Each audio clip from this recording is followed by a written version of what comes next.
So I was interviewing Kevin Cleary, the CEO of Cliff Bar, at his new tremendously sustainable headquarters, and they had this yoga class going on for their associates. And I'm like, what? So John Friend, thank you, John, for joining me. Thank you. Is a guru on yoga, and he works with businesses. And so I'm talking to the expert for you to figure out what's in yoga that can help a business like a Cliff Bar or yours. Well, it does sound at first that yoga and business seem to be incompatible or even like sort of mutually exclusive. You know, you have yoga as ultimately a spiritual practice, but what it's thought of today in general is people think of people getting into physical knots. Right. And you think, now, why would any corporations spend and allocate any kind of money and resources to getting their employees in a knot? It seems very inefficient to run a business if they're spending an hour doing that a day. And yoga is you have to be open to life and seeing life as something that's good and something that you want to be respectful toward, and therefore that life is in the customer. When you're open-minded to the realm of possibilities, which is the ground of innovation, the ground of inventiveness, which is, to me, very American. When we look at what is American business, first and foremost is we haven't been stuck in old traditional ways. We think what's new. That's the first principle of yoga, is to be open-minded, to take an innovative approach, Yes. to do it in a respectful way, Yes. to honor life, Yes. to just look at the customer as something valuable. The next principle is actually learning how to create proper boundary, which entails focus and discipline.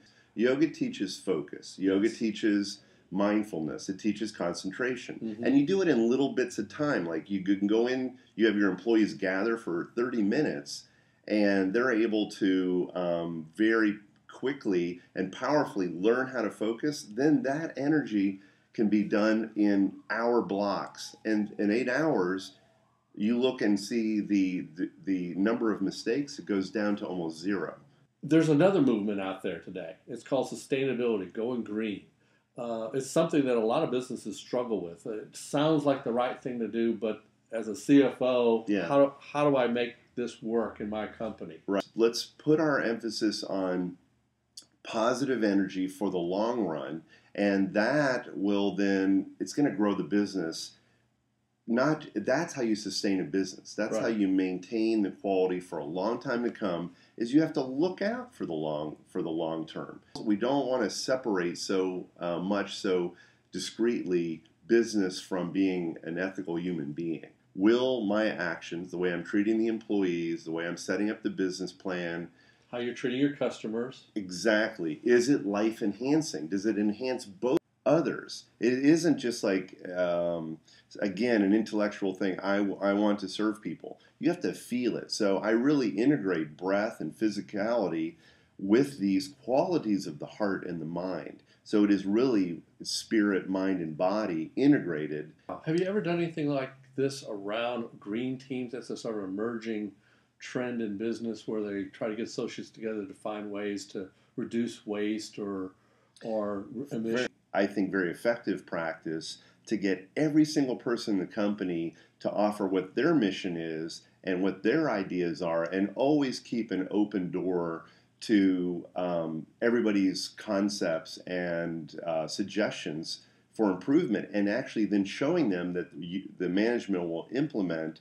the employees' ideas. Yes. So you get and you even look at it. I sometimes will do it by department.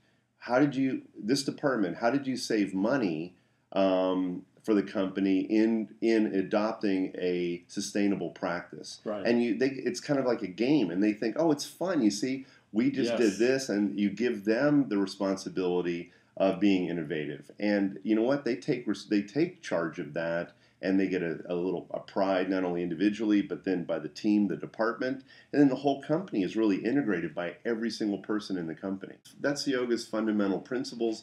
To me, isn't that business principles?